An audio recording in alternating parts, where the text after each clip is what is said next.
Hi, everyone. I'm Tracy Cheney, and I'm the moderator for this panel that's sponsored by Workshops for Moms. Once a month on a Sunday evening, we host a panel on one topic, and tonight's hot topic is mompreneurs, finding a balance between running a solo business, kids, and their school life. I experienced this running a small business that provided after-school programs. That was the first in my town at the time, which was a long time ago. And it was part-time, and it was also fairly traditional, having employees and payroll. It was not conducted online.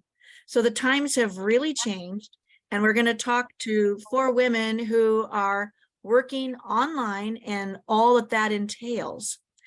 So let's meet our mom experts on this topic.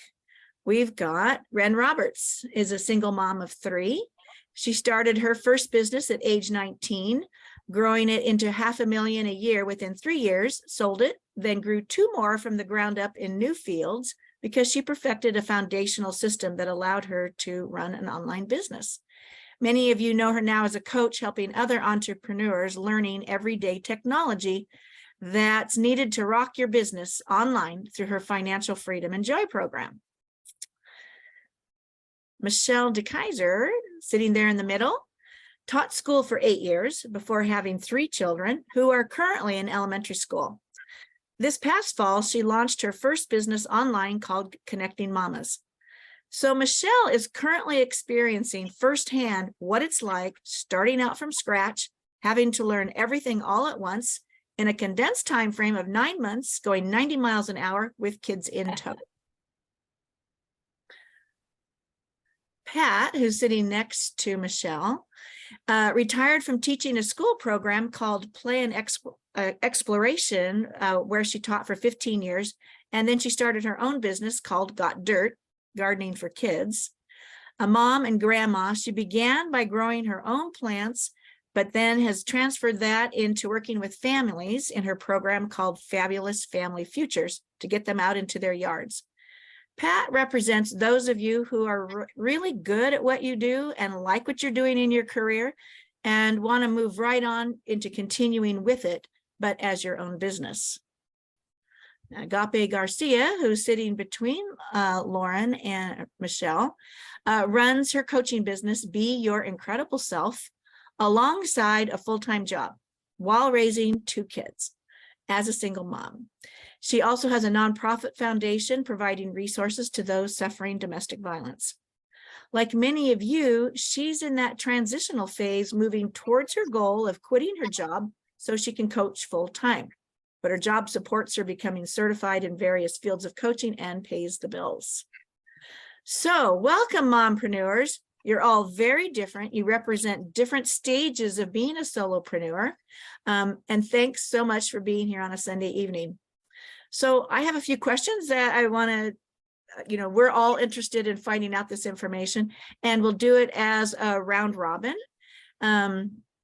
So there may be women who are thinking about doing this, some who have conquered many of the IT problems, and others who are feeling quite overwhelmed. So we're really looking forward to, actionable tips that you can give our audience. And they can really make a good judgment for themselves if this is the way that they would like to go.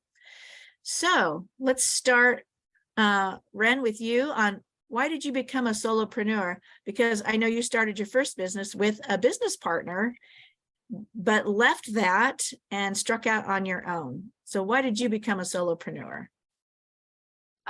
Well, the freedom, and also I guess that's the autonomy and making choices regarding the business. So kind of that idea with kids, and depending whether you're co-parenting, traditional parenting, or single parenting, there's decision-making factors coming into it. So looking at those aspects, for me, that's what it's been a lot better to be able to make those decisions on my own, because I feel like the more I invest in me, the more I can get out of it and not split it with others.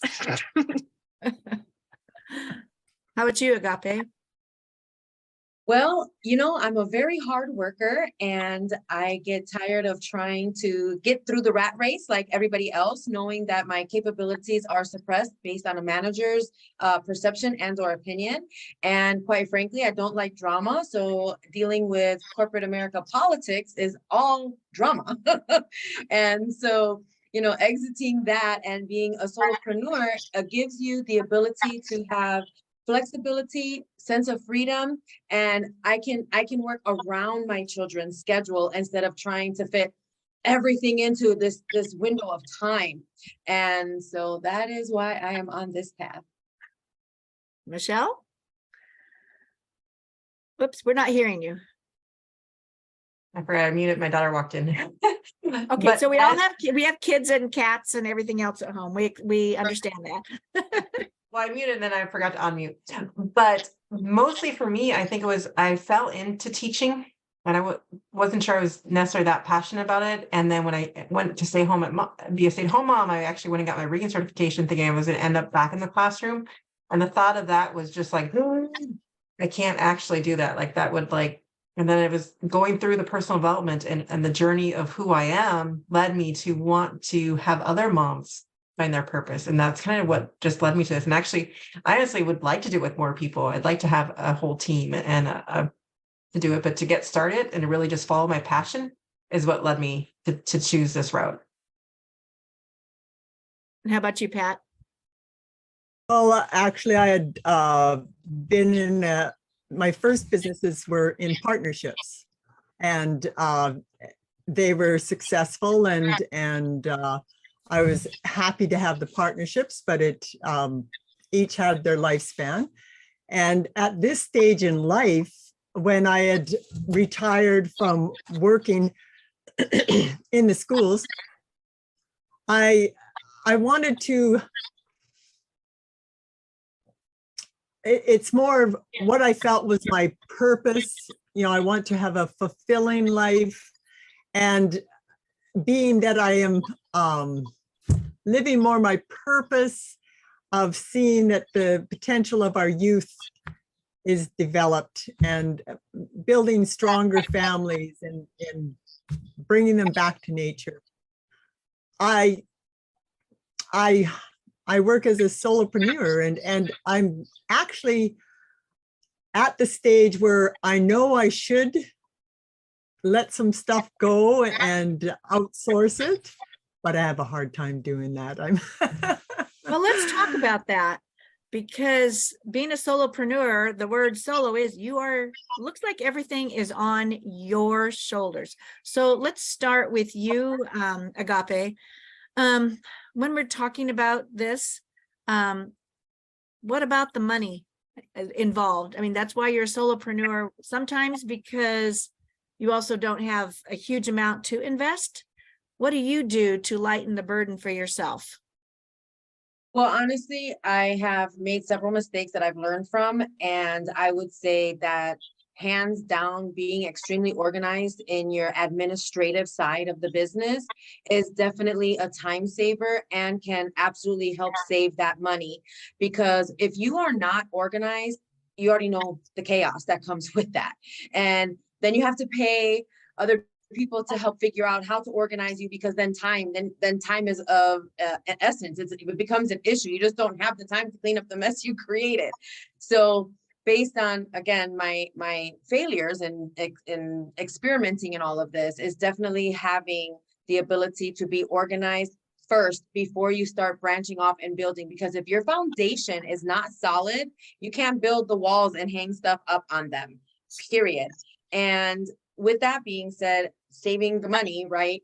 I have taken some classes with Ren and her Financial Freedom and Joy, and I have gotten so much information that saves time and money. There are ways and there are avenues to receive the same type of what is the right word to say, to have the same type of technical skills that you would pay outwardly if you seek out the ones that saves money or are free you can utilize those until you start making the money to get you to that next level. You do not have to invest so much to be stellar in the beginning.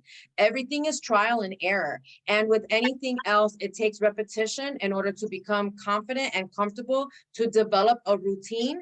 And just to top that off with the cherry, write down the things that are working for you so that you can take that and put it into like a work instruction. So when you do hire your virtual assistant, they're just following what you've already developed, and that reduces training, mistakes, money wasted, time going back, cleaning up.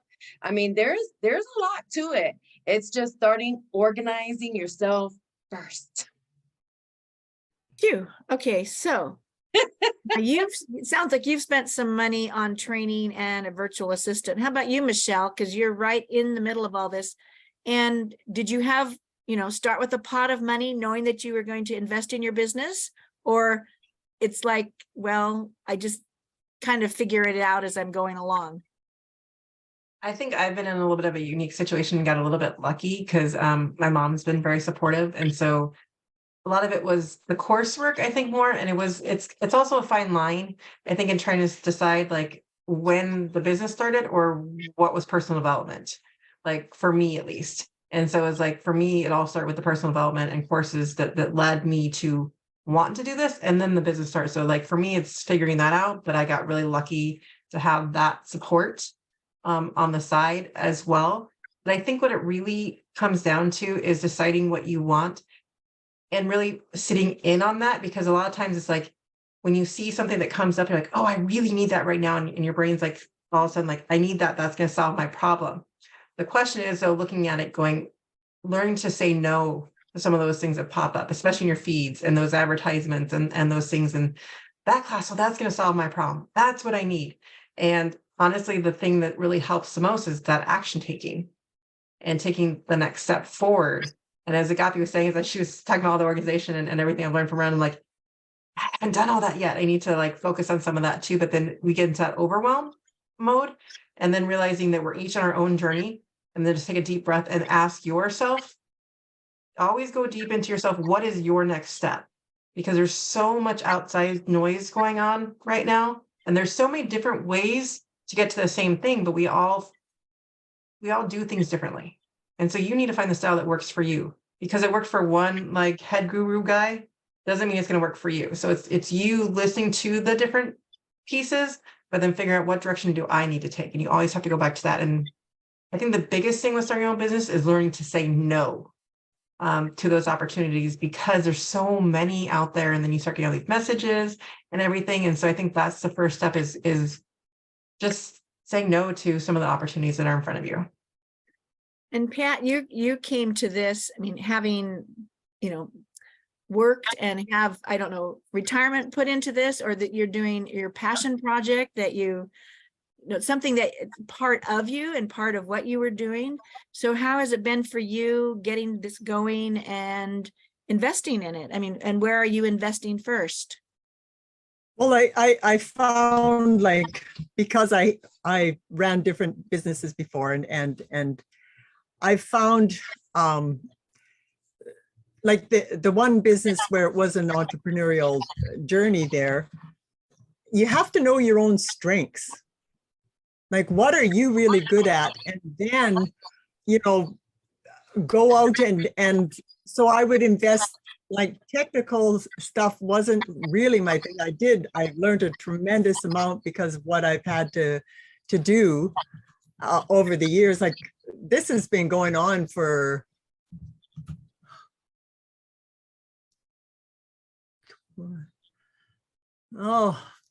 God, probably 20 years. But so when you know you've got a weak point, that's what you want to find some things to fill those gaps, or take that and focus on your strengths. That's where you're putting your energy towards. And I had an interesting, like, this is my passion project, but I do want to have financial gains from it. And it was getting over that. It's almost like a mindset or something. And there was Annie Layla. I did some coaching with her. And she was showing like when you're holding on to your old ways of being. And like with around money and that, it was like, well, I see you know, I've got wealth in other directions. And you know, I want to see this help people really a lot and things like that. But there's that part of me too that wants the prosperity and financial security that and be able to prosper in that way. And it's like seeing those two parts of yourself and let them gain understanding from each other. She actually had us do an exercise where you have your one person standing on your palm here, who you are right now. And this was dealing with money and where I wanted to go. And then you had your future person where you want to be. And like you name them and you build characters, you have it in the other palms. And then you try to bring them together and have discussions and see what they can learn from each other. It was so powerful and it just made a total switch in my mindset. So like I'm all right now, you know, charging on certain things and my relationship with money is changing too. And yet I do still see the wealth. I've got a wealth in other things that aren't monetary. And it's, so it really, you know, knowing your own strengths, focus on that and bring in others to help where you have weaknesses. And then just really honoring all parts of yourself and know that they each contribute to your path of where you're going. So Ren, I'm going to come to you, but is anybody else hearing kind of a funny echo? I'm hearing I'm not sure if it's somebody. It looks like people are muted or speaking when they can. So I'm not sure where it's coming from. Are you hearing when I'm speaking? Are you hearing an echo? Okay. So when Pat was talking, I was definitely hearing it. So I don't know if it's something in your background. I'll mute when I'm okay. Maybe it's there. I'm not talking. All right. Sorry to interrupt.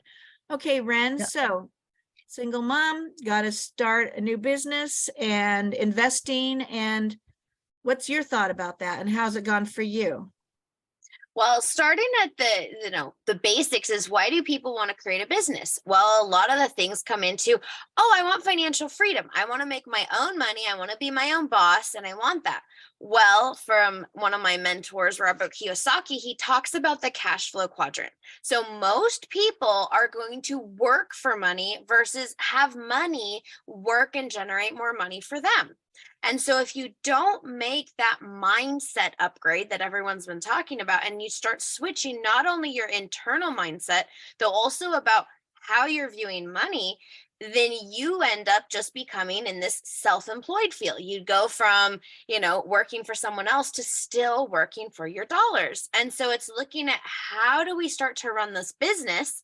And I heard some of my even students on here talking about it. We put these systems into place. And then once we figure out, this is what I'm doing, that allows either us to do it or somebody else to do it. And virtual assistants are a wonderful aspect. And even having like 1 hour a week, 1 hour a month starts to make your mentality switch from you doing everything. Just because you're a solopreneur doesn't mean you shouldn't and should have support around you, because that's what's going to allow you to grow and blossom. Okay. So Michelle, I'm going to start with you on this next question. What didn't you know before striking out on your own that you wish you had known, and it would make a big difference right now? Although I know that you're at the beginning of this journey. I think like I was saying, actually, in the last question, it's more that listening to yourself, because there is all that noise out there, and each one of, again, as Ren was just saying, our end goal is to have money work for us. That's the end goal.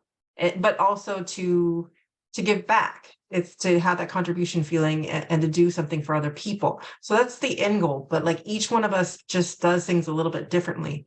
So in order to actually make that happen, we have to listen to how is that going to work for us? Like some of us might love Facebook, some of us might love Instagram better or whatever it is, but it's like figuring that out for yourself without going, oh, well, that person is doing it that way, so I should do it that way.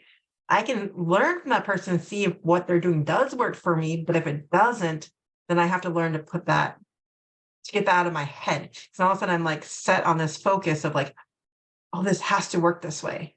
And it might not for you, but you have to keep moving forward. In if that doesn't work, then make a new decision and keep moving forward. And I think it was one of, I think it was actually Mighty Mel who I just like this idea of, which I haven't used. I actually use it with my son more, but just sometimes putting your decisions into a bucket and pulling that decision up to say, not to see if that was, but how do you feel about that? Like if you had to make a decision between 3 things and you pulled that first one, you're like, oh, I didn't actually want to do that. And then that's like honing in and learning how to listen to yourself better. I think that's a key to being a solo practitioner, or sorry, tongue tied tonight, but that we're doing that and doing it our way, because no one else is going to be able to offer your value the way you are. And that's getting over that belief and everything is, and it's not going to happen until you own that. Like you are the only person that can do this and do it this way. And you figure out what that way is. And it's that belief. Pardon me. Can you give us a specific example of something you started with that you aren't doing, that, you know, you learned and now, okay, I would be further ahead if I had started over here. Is there something specific? Well, for me, as my husband likes to put it, especially when I was teaching, my style is when I would go into the classroom, for instance, would be that I would love the days where like I just pulled things together and the kids had a really good time. Like I'm not the best planner. So for me, I kept going, I need to plan. I need to do these things. And so I would keep trying these different social media aspects and then all of a sudden be like overwhelmed and tired of doing social media. And so what I learned was one that felt the most comfortable to me was YouTube. And then for some reason, I think it was last week even, which is why I'm going to just go focus on YouTube using. YouTube is the one where it's most searchable and you can get the most return on it. And especially I have never tried YouTube ads, but he was saying that this was one way to do the YouTube ads, because the thing with YouTube is when people are in the mindset to learn something, they go to YouTube. When they're on Facebook or they're on Instagram, you're interrupting what they're doing with your ad. And you might get to them, but when they're on YouTube, their mind is already in that, what can I learn mode? And so I just never even thought of that. So, but I felt more comfortable with YouTube, but I wasn't giving myself, I'm like, oh no, I have to do Facebook and I have to do Instagram because that's what everyone's saying to do. And so that's actually just a recent decision that I'm going to start gearing towards going more full into YouTube. But that was, for some reason, I felt more comfortable. I'm not sure if at this point, I don't know if that's going to make me be more successful or not, but I'm going with my gut and saying, what was it about Facebook and Instagram that just wasn't appealing to me? And I've always felt more comfortable doing that. So I'm going to go back to that direction. Okay, so we'll want to check in with you and see how that Yes. goes so we can all learn from that.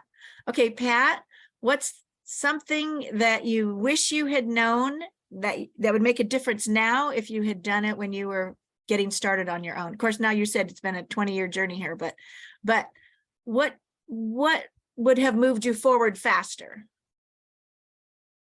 And remember, you're muted. There we are. There you go. There we are. Yeah. I think I realized what was making the noise too. But with me, it's keeping that focus of and scheduling and doing the things that are of greatest importance. And like if I am trying to increase my financial cash flow, I want to be putting my energy into those activities that are going to meet that goal. And scheduling things and keeping that focus another that ties in there, a big lesson I learned was not to be always putting out fires and figuring out what's important to you, and remember to keep the thing on what's important to you and not always getting caught up on things that appear urgent. And that made a big difference. It's like, no, this is really important to me. I am going to focus on this now. I will attend to that. I know that needs attention, but now my time is focused on here, and actually slotting time so that you can have a focused work periods on, like for me, it's an hour of doing content and an hour of doing outreach. Those are my biggest focuses right now, and they're slotted times, and get to the point where they become non-negotiable. It's like, that's my time. Cool. All right, Ren, what do you wish that you had known striking out on your own that would have made a big difference now? You're muted. To keep investing in personal growth along the way. Hmm. That's what actually sparked my business journey when I was 15. And then by 19, I was in business. And then I worked in the business, and I didn't keep working on myself. Oh, sorry, I need to get some water. Yeah, let's all take a little drink here. Yeah, I know. I realize I have no water and I need a computer charger. So I'm going to be heading off to do that. Though, sorry, the growth on yourself is what's the most important along the way. So that's what I wish I had done, as well as the really commit to that idea of pay yourself first, as well as pay passive income. Because when I went to sell my company, I had only paid myself as a paycheck and not as an owner. And that was, catastrophic. So that's what I really wish was done differently. Wow. Agape, how about you? Something you wish you had known when you got started that would make a difference now? I wish I would have known how important knowing social media is and how integral it is in having a business.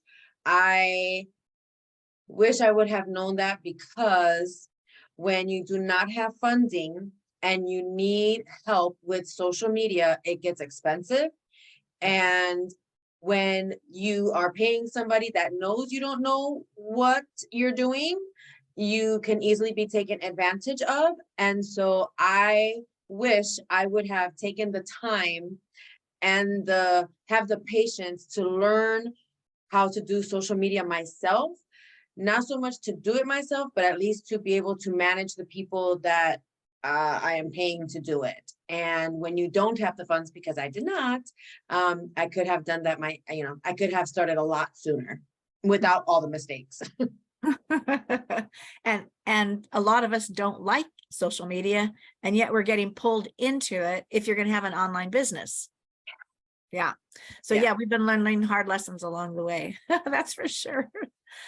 So, everybody having kids and doing all of this, and I don't want to put words in your mouth and say it was really hard, or it is really hard, or that it's really easy. So, because part of the title of this talk was, okay, working on your solopreneur business with kids and having to deal with their other school schedules too. So Pat, let's go back to when you had kids in the home and you were working on growing your plants. And was that an easy thing because you had chosen to do something that worked around your family schedule? Well, when my son was growing up, I was just starting a business growing coniferous seedlings for reforestation. And I had partnerships at that time. I was in a partnership, but I noticed that it was also like a tunnel vision on my business and pulling it all together, that I would neglect other things. And, I've learned over the years that, if you can pull your family together and again, like creating that vision for what you want for your family and your business, and that getting the kids involved too. Like it was interesting when that partnership, we all had children at the same age who were actually friends. So like that was kind of cool that we could have them in the business somewhat.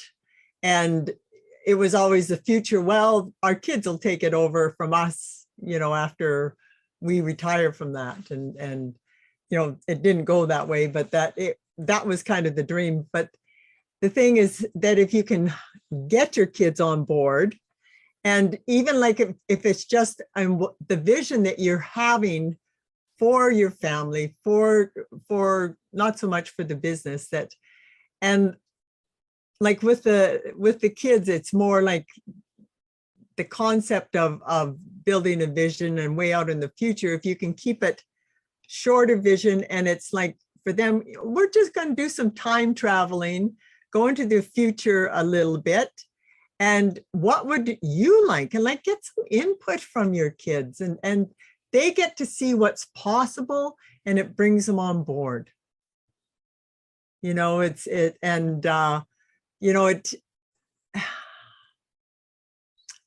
Our kids were enthused about building this business, but I didn't actually sit down and do the vision there. That was something I wished of, but it's bringing the kids on board and letting them know what's possible too. And then that alleviates those problems of, they don't know what's going on. They don't know, why is mom so focused? My son actually, when he was a little bit older, and I was going to do I had the business established already, and I was going to do some homeschooling with him, because a lot of the people in our community, that's what they're doing. They were homeschooling. And I didn't really like the school system in a small town here. And so I asked him, I says, I would be willing, to do homeschooling with you if you want. And he said, oh, Mom, you're always working. And that came from that, that tunnel vision, like, and you tend to neglect other things, and you miss out on some things. Well, so it sounds like having kids at school was part of your time management. Yeah, well, that it does that help when helps. they're away at school. Yeah. Okay, so Ren, with kids at home, was online business the way to go? Would it, how are you balancing kids and trying to get new businesses off the ground? You're muted. There we go. In business number one, that was my petting zoo company. And so that's where I went from not having kids to having kids. And I learned very quickly that I didn't want to be spending my Saturdays, and, my usual Saturday was 4 birthday parties, about Sunday was, 3. And I was like, well, I want to be with my kids. And so at that point, it was like, okay, first jump, I'll take Sundays off and keep the same amount of pay. And okay, well, since there's a business partner, well, then it's only fair that that's the same for her. So that's where it started, as kind of like these trades. And that's where, oh my gosh, you realize that you're trading time for dollars. And I was like, I've only tied a salary to that. So that was the first thing. So then in my second business, I'm like, okay, I'm not doing that again. And I had read a book called The 4-Hour Work Week. And Dream on. And I was like, oh my gosh, like, to know, one, what's possible. So it's setting intentions. That's why we work on our mindset, and then saying that's possible. And I want that. And so most people just read things and then kind of wish. Well, I read it and then applied it. And so then my second business, I fell into the property management business, which is completely different from petting zoos, though the similarities are there's emails, there's transactions, there's correspondence between people. And so what I was able to do was then use those ideas in the book and now start having a VA. And I started to pull myself out of it, which was absolutely necessary. Being a single mom of adopted foster kids, there was some issues that came up, especially with an out of control teenager. And for me to have to just stop my day and run to a school, and, or even the younger daughter, she went to, school very far away. And so if she was not feeling well, like, I felt bad to sometimes say, I've got a meeting, I'm not able to get the kid. And so then that's where the more that I had the virtual help, my business doesn't stop. And that's what my goal is with all of my students, is we have a business that's not tied around you in the day to day. So it's just running, and it can make money without you. And then you can jump in and do your genius. And whether you're working with clients or, completely more passive in the systems, you need and have somebody running it without you being it. That is the gold, and really the only way to do parenthood and business. Well, curious, because you had your kids in school, you also did homeschooling. Now, was homeschooling much more of an interference then with your business? Yes and no. I was fortunate at that point, because of COVID and, adjusting to homeschool. No, actually, the older one was homeschooled too, because of behavior problems. So, having kids home, it's nice that they go off. So that's where it was having to put those boundaries in place, because, I need to be able to work on my business when I need to. And so at least they were older, it's a little harder when they're tiny. So I was fortunate in those regards that the timing worked out. Though also then during the COVID times, I was fortunate enough and really understood family support. And I was like, I do not want to voluntarily go be a single mom during a pandemic alone with my kids. So I'm like, I will stay near family during this. And so that's a big thing too, is to rely, whether it's family or friends or whatever support system. I know we've got a connecting mama in the house, and it is huge when you have those either motherhood connections, business connections, family connections, and embracing that, whether you have a spouse or not, it takes a village. It really, really, really does. Okay, and so your day is part of your village. so Guthrie, you're not housekeeper. You're nodding your head as a single mom too. So Howard, did you manage your time? Were your kids going off to school rather than or homeschooling? Well, COVID definitely was hands down homeschooling. I had no choice. Yeah. And I'm nodding my head because I absolutely understand how important it is to have that community and that village to support you. And I unfortunately did not have that. I do not have family. I was in school, working full time, trying to do my own thing, raise my both kids. So I didn't even really have time to build a network, even, in any of those situations. I have really literally been, the sole provider and protector for my child. No child support, no co-parenting, 24/7. So I had to find a way to really, I can't say manipulate time, but manipulate time.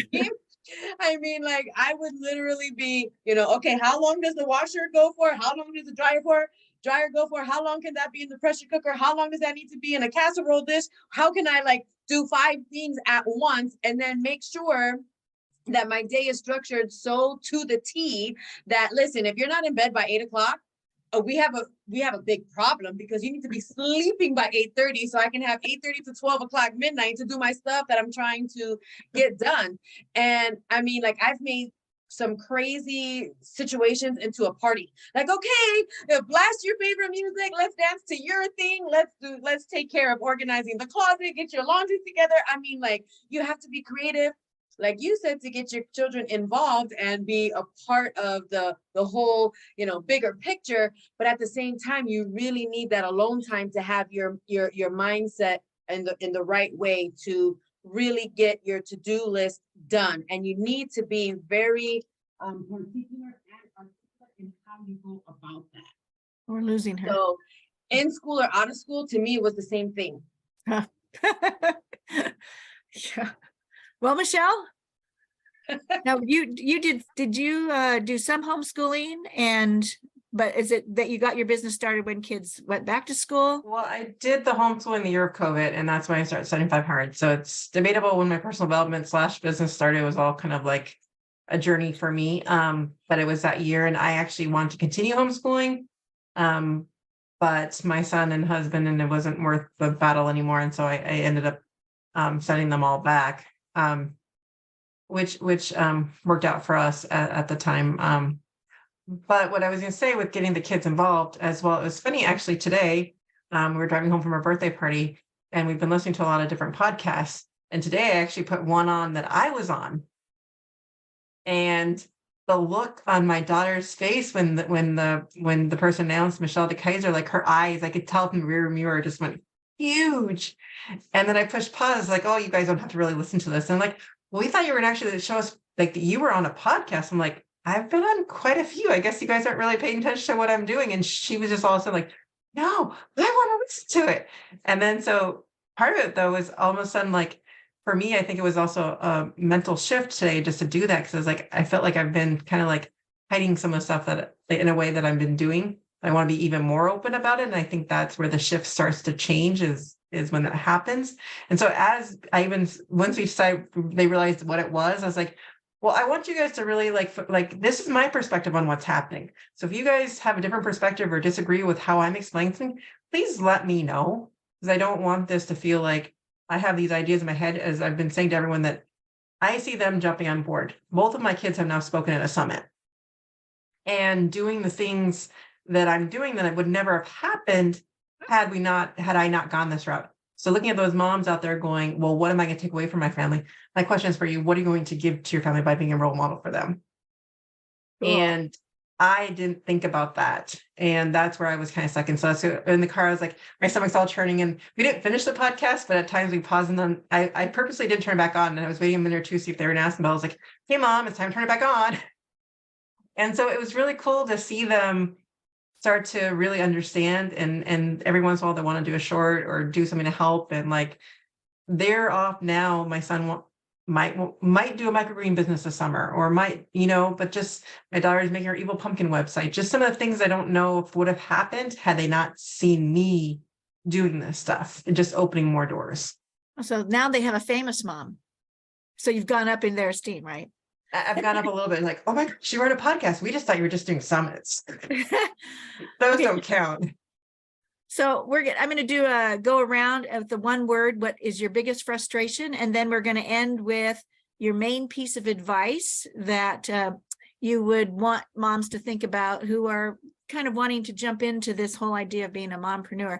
So let's just go around, think about for a second, your biggest frustration, and then we're going to come to your best piece of advice. So Ren, your biggest frustration?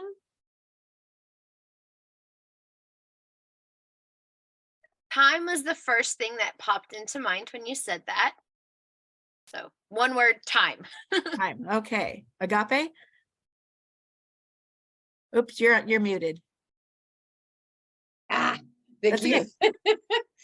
My biggest frustration is not knowing enough and feeling so overwhelmed with information overload that I cannot really like put in my trail or my walk in prioritizing what needs to get done first to make the next thing happen for it to be like a cohesive outcome.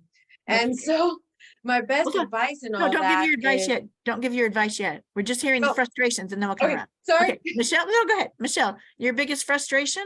Just Well, I think it was doing this, feeling like I was doing it alone, which is, I guess, why I went with connection. So I think it's finding people who are in the same wavelength as you to bounce your ideas off, because being a solopreneur, you're like, I can't have anyone to bounce these ideas off. And so it's really doing that networking first, just to find some people who will look at your stuff, and you're not going to some friend who might not even know what they're doing, and then not even getting feedback from them, and just like, I don't want to look at like them having, they're like, oh, I don't want to look at this. But you want people who actually want to look at that and give you real feedback, not just like platitudes, but like stuff to make it better, and doing it together. Pat, your biggest frustration? I think I have to go back to having, the word is non-negotiable. So it's having that in yourself, that you're firm, and this is something that's non-negotiable, but being able to portray that to others so that they realize too that this is something real important to you, and it is a non-negotiable, so that for them to respect that, Okay. portraying that message. Okay, so we have time, we have priorities, trying to deal with social media, and Michelle, did I get yours? Mine was doing Not alone. doing it alone, right? Okay, so Agape, what's your best piece of advice to mompreneurs? And we're not saying it's easy, moms. Right. It is easy to get overwhelmed, and it is easy to let go. And my best advice is do not give up on yourself, regardless of the circumstances around you. And Michelle, your best piece of advice for a mompreneur?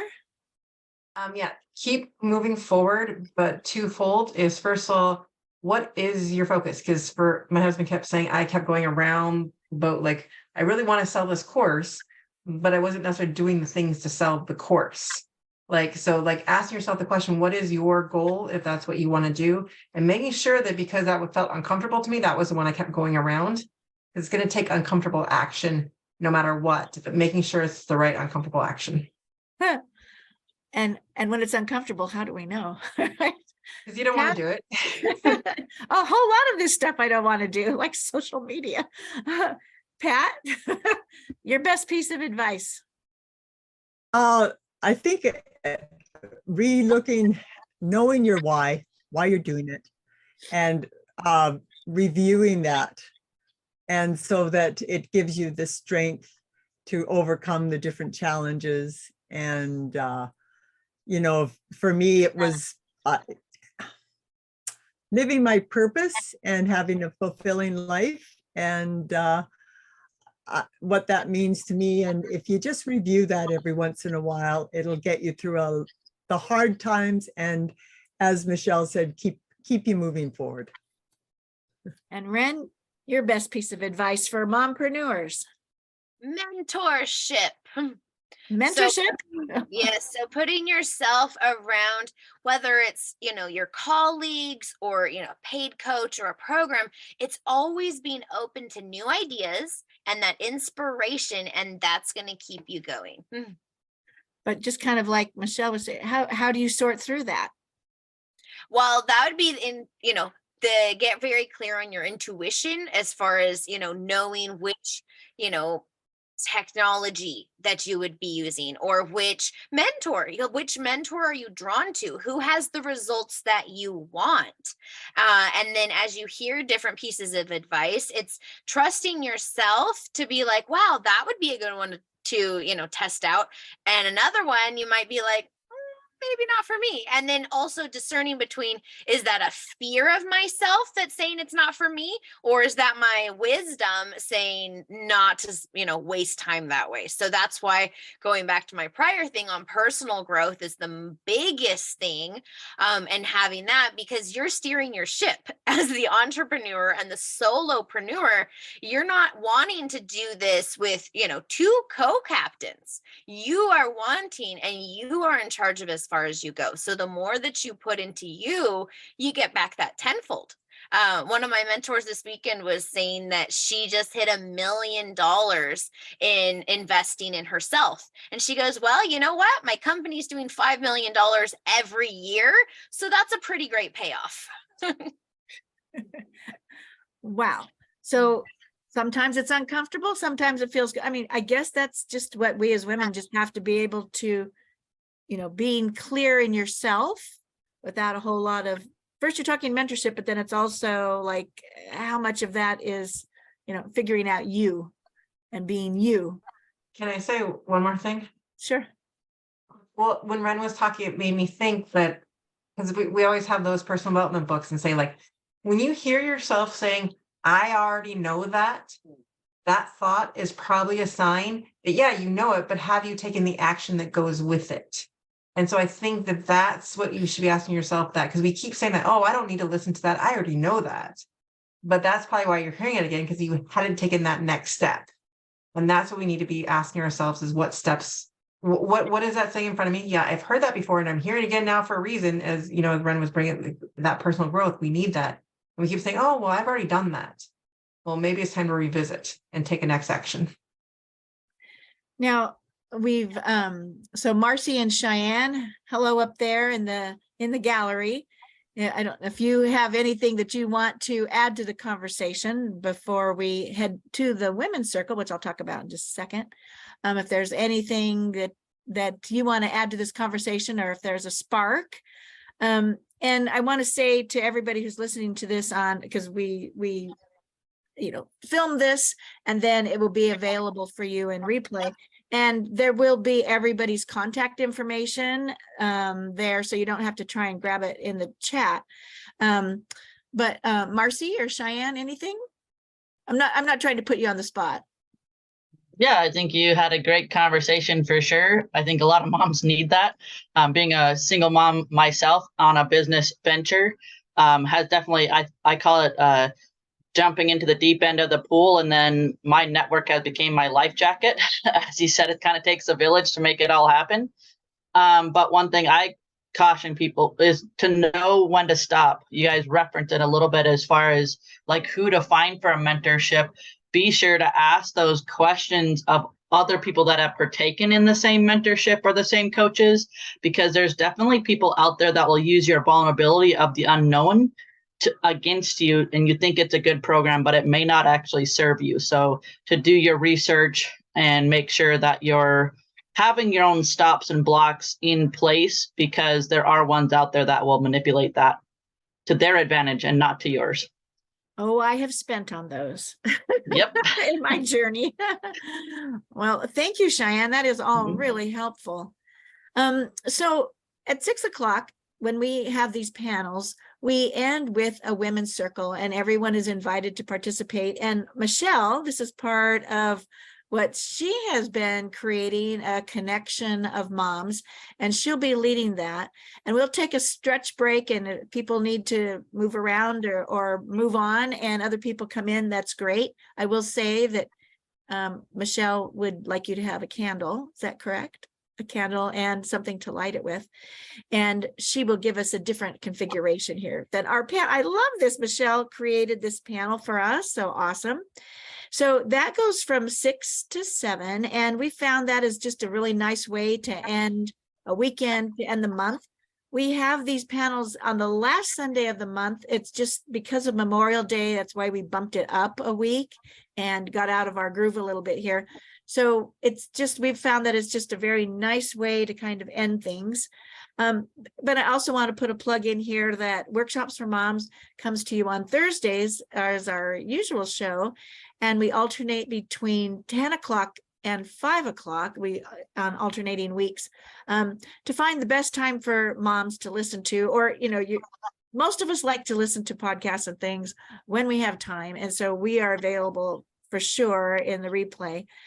This week on Thursday, the 25th, we will be at 10 o'clock. You can look for this in our Facebook group. And if you haven't joined the Workshops for Mom Facebook group, we certainly invite you to do so. It's a very supportive environment for moms who are doing the important job of raising kids. And as you heard, we have a lot of coaches and teachers and all who really understand what you're doing. And we want to be that village of support for you. So Michelle, do you want to say anything before we all don't need to get off of this link? This link will go right into the women's circle. I think, Michelle, we have the technology to do that.